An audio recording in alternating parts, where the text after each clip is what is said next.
अब बात करते हैं राजस्थान के कोटा की, जहां पर एक और स्टूडेंट ने तनाव की वजह से खुदकुशी कर ली। Lines, millions of young Indians face the risk of unemployment. Job creation will be the biggest challenge for Indian policymakers as India's young population continues to grow. India has already overtaken China as the most populous country, and about 53% of India is now below the age of 30. ऐसा family लोग में चाहते हैं कि लोग एक government job मिल जाए, जिससे से फैमिली में सपोर्ट हो जाए और आने वाली जो पीढ़ियां हैं उनके लिए भी एक रोड मैप तैयार हो जाए। आर्थिक स्थिति ठीक ना हमारी, हमारा जो खेत भरना में है उसको छोड़ाने की कृपा कर जाए। हमारा शादी जो हो जाएगा तो माए बचेगी, न तो हम न बचेगी। अब बुढ़ापा आ गया है, खाना पीना दे हाथ दबाना हमरा से ना होता है। हम पढ़े कि दे हाथ दबाए खाना बना साहब। नमस्कार दोस्तों, हाल ही में हुए सर्वे के अनुसार इंडिया चाइना को पीछे छोड़ते हुए जनसंख्या में नंबर 1 पर पहुंच चुकी है। वहीं हमारे देश के युवा भी इसमें पीछे नहीं है। हमारे देश की आबादी लगभग 135 करोड़ है और शौक करने वाली बात यह है कि हर 5वां व्यक्ति एक 25 वर्ष का युवा है। टाइम्स ऑफ इंडिया की माने तो 18 से 35 वर्ष तक की युवा लगभग 600 मिलियन है। वहीं 35 वर्ष से कम की युवा लगभग पूरे देश की जनसंख्या का 65%। भारत में युवाओं की जनसंख्या अत्यधिक होने के कारण ही भारत को युवाओं का देश कहा जाता है और यही युवा भारत का फ्यूचर डिसाइड करेगा। लेकिन कुछ ऐसे मुद्दों पर भारत की मेन स्ट्रीम मीडिया या भारत की सरकार युवाओं के प्रॉब्लम पर बात करने में पीछे रह जाती है। तो चलिए बात करते हैं कुछ ऐसे टॉपिक पर जो लगभग सभी युवाओं के प्रॉब्लम को बताता है। दोस्तों, हमारा पहला टॉपिक होगा फैमिली प्रॉब्लम और पॉवर्टी यानी कि गरीबी।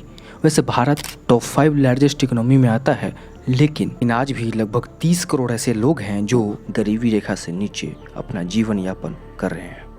इसका परिणाम ये है कि हाल ही में हुए सर्वे के अनुसार मिनिस्ट्री ऑफ एजुकेशन ने ये बताया कि हर साल लगभग 8 में से 2 स्टूडेंट ऐसे हैं जो ड्रॉप आउट कर देते हैं कॉलेज और स्कूल से, जिसमें से लगभग 63% ऐसे स्टूडेंट हैं जो सिर्फ हाई स्कूल के ही हैं। जब उनसे पूछा गया ड्रॉप आउट होने का रीजन, तो ये रीजन सुन करके आप भी स्तब्ध हो जाएंगे। लगभग 42% ऐसे स्टूडेंट हैं जिन्होंने अपना ड्रॉप आउट होने का रीजन फाइनेंशियली प्रॉब्लम बताया, यानी कि आर्थिक स्थिति खराब होने की वजह से उन्होंने अपना कॉलेज या स्कूल ड्रॉप आउट कर दिया।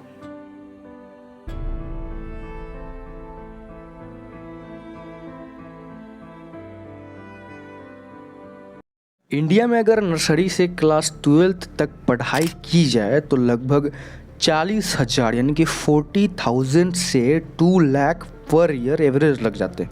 और वहीं बैचलर डिग्री के लिए 1 लाख से 5 लाख तक एवरेज लगना ही लगना है, जो कि एक मिडिल क्लास फैमिली के लिए बहुत ही बड़ा अमाउंट होता है। जिनका बेसिक नीड अगर पूरा नहीं हो पा रहा है तो वो इतना भारी भरकम अमाउंट कैसे पे कर पाएंगे।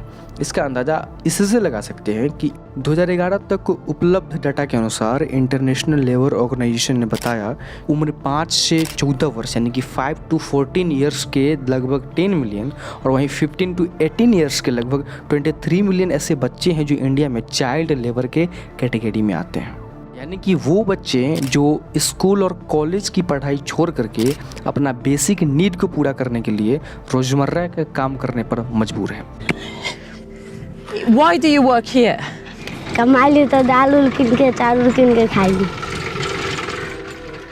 जहाँ सबसे ज़्यादा चाइल्ड लेबर की अगर बात करें तो राजस्थान, बिहार और यूपी के ऐसे बच्चे हैं जो चाइल्ड लेबर के कैटेगरी में आते हैं। राइट नाउ इंडिया में अगर सबसे पॉपुलर अगर कोई डिग्री है तो वो है डॉक्टर की और इंजीनियर की, जिसका नाम सुनते ही हमारे माइंड में सबसे पहले IIT मुंबई, IIT कानपुर और मेडिकल की ऐसी सारी इंस्टीट्यूट माइंड में आती है, जहाँ पर हमको एडमिशन लेने के लिए बहुत बड़े बड़े कांटेदार रास्तों से गुजरना पड़ता है। जैसे कि कोटा में जाकर के तैयारी करना पड़ता है और भी कई से सारे जगह हैं जहाँ पर तैयारी करना पड़ता है, जहाँ पर अगर एडमिशन लें किसी कोचिंग संस्थान में तो वहाँ की फ़ीस लाखों में होती है, जो कि हर एक मिडिल क्लास का बच्चा अफोर्ड नहीं कर पाता, जिसके कारण उनको किसी अपने ही लोकल कॉलेज में एडमिशन लेना पड़ता है, जहाँ पर स्किल के नाम पर उनको सिर्फ डिग्री से सम्मानित किया जाता है।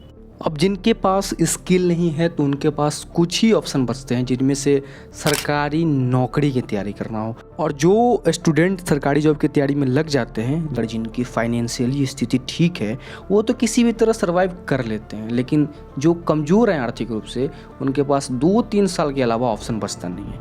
या तो उनको 2-3 साल के बाद किसी भी तरह का पार्ट टाइम जॉब करना पड़ता है, जैसे कि डिलीवरी बॉय हो गया या स्कूल ट्यूशन पढ़ाना हो गया, नहीं तो उनमें से भी अगर जिनकी स्थिति बहुत ही ख़राब हो, उनको वहीं पर छोड़ करके बाहर जाना पड़ता है कमाने के लिए, किसी भी जॉब के लिए।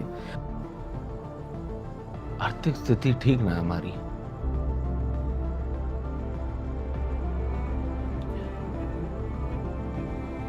एक रोटी के बारे में सोचूं बापू की, कि कोचिंग के बारे में सोचूं, यह हालत है। कर्जा हो रखे हैं। दोस्तों, हमारा सेकेंड टॉपिक होगा अनएम्प्लॉयमेंट, यानी कि बेरोजगारी। आगे बढ़े उससे पहले हम ये जान लें कि बेरोजगारी आखिर बोलते किसको हैं। जो लोग 15 से 60 वर्ष के बीच होते हैं, जो काम करने के लिए योग्य भी होते हैं और उनको इच्छा भी होती है, लेकिन किसी कारणवश उनको जॉब नहीं मिल पाता, वे लोग बेरोजगारी के अंतर्गत आते हैं। मेजर रूप से अगर हम कहेंगे तो 2 ऐसी कारण हैं जो कि भारत में अनएम्प्लॉयमेंट का बहुत बड़ा कारण है।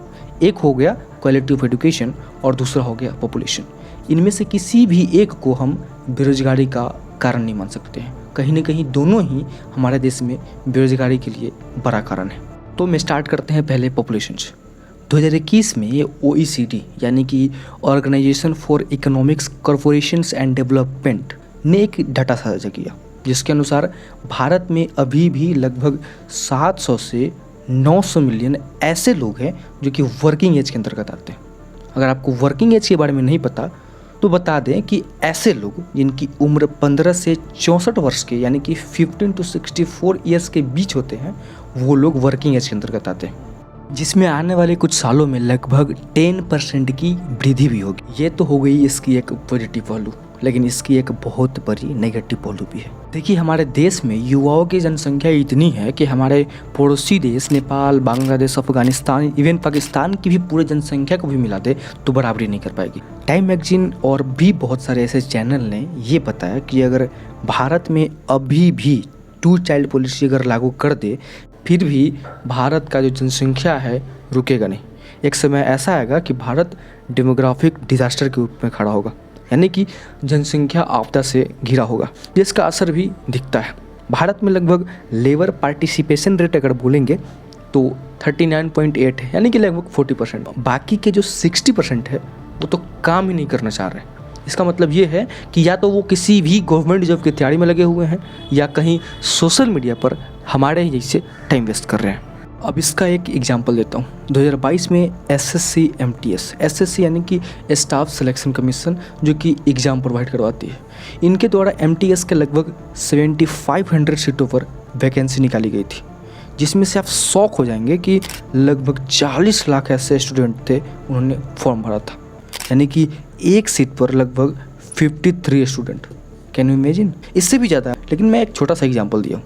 वहीं दूसरी तरफ वर्ल्ड बैंक ने भी बताया कि भारत में हर महीने लगभग 1.3 मिलियन ऐसे लोग हैं जो कि वर्किंग एज में इंक्लूड होते जा रहे हैं। अगर इसमें भारत को अनएम्प्लॉयमेंट रेट अगर मेंटेन करना है तो हर साल लगभग 7 से 9 मिलियन जॉब क्रिएट करने होंगे। लेकिन कैसे? चलिए हम समझते हैं इसको एक अगले टॉपिक में। अब हम बात करेंगे क्वालिटी ऑफ एजुकेशन की। दोस्तों, हम सभी जानते हैं कि भारत का जो एजुकेशन सिस्टम है वह रूट लर्निंग पर बेस्ड है, जिससे हमारे यूथ मार्केट डिमांड को पीछे छोड़ देते हैं, जिसके कारण उनका स्किल भी उतना ही पीछे छूट जाता है। भारत में हर साल लगभग 65 लाख ऐसे स्टूडेंट हैं जो ग्रेजुएट से पास आउट होते हैं, जिसमें से लगभग 15 लाख तो सिर्फ इंजीनियरिंग के ही छात्र होते हैं। लेकिन सबसे ज़्यादा शौक करने वाली बात यह है कि 51% जो ग्रेजुएट युवा हैं बेरोजगार बैठे हुए हैं, जिसमें से लगभग 70% तो सिर्फ इंजीनियरिंग के ही होते हैं। लेकिन मुद्दा ये नहीं है, मुद्दा ये है कि ऐसा क्यों हुआ। 2023 में वीबॉक्स नामक एक संस्था ने इंडिया स्किल रिपोर्ट साझा किया, जिसमें द इकोनॉमिक्स टाइम्स ने यह बताया कि पिछले साल नौकरी के लिए योग्य युवा लगभग 46.2 थी, जो अब बढ़ करके लगभग 50.3 हो गई है। ये एक पॉजिटिव न्यूज़ है, लेकिन इसको अगर हम दूसरे एंगल से देखें तो भारत में लगभग 49.7% ऐसे युवा हैं जो कि नौकरी के लिए योग्य ही नहीं हैं, जिसमें से सबसे ज़्यादा ग्रेजुएट के छात्र हैं। यानी कि जो ग्रेजुएट किए हुए युवा बेरोजगार हैं, उनमें से अधिकतर सिर्फ और सिर्फ डिग्रीधारी हैं। क्या कर रहे हैं यार तू?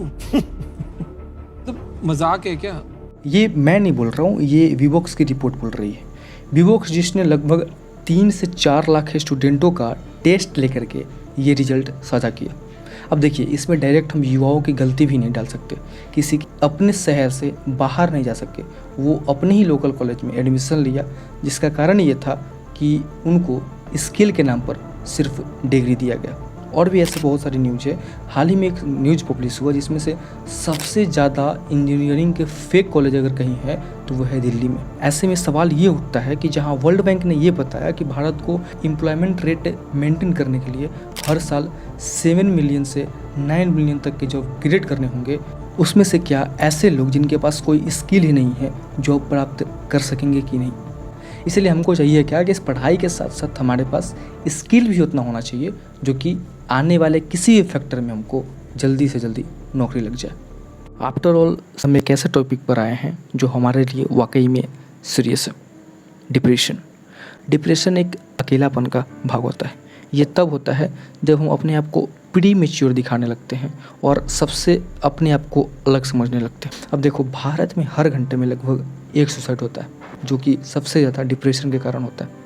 भारतीय पेरेंट्स का हमेशा से किसी और से तुलना हो गया या अपने ही बच्चों से कुछ ज़्यादा ही एक्सपेक्टेशन होता है, जैसे कौन सी सब्जेक्ट पढ़नी हो, किस जॉब की तैयारी करनी हो और यहाँ तक कि किस लड़की से शादी करनी हो।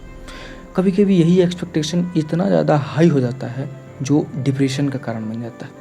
एक 11 साल का लड़का 2nd फ्लोर से सुसाइड कर लेता है, जिसका रीज़न पुलिस बताते हैं कि उसके पेरेंट्स द्वारा उस पर IIT का फाउंडेशन बैच पढ़ने का प्रेशर दिया जा रहा था।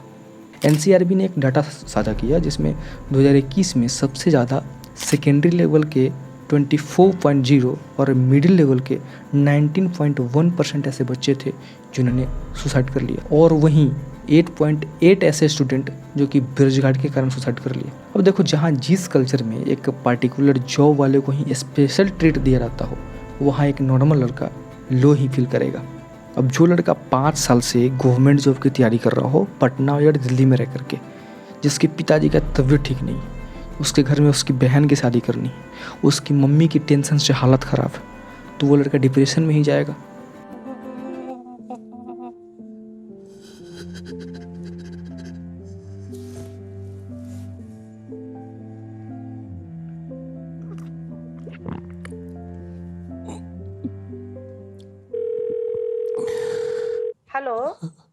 हेलो अरमान, हाँ, मैं क्या हुआ बेटा?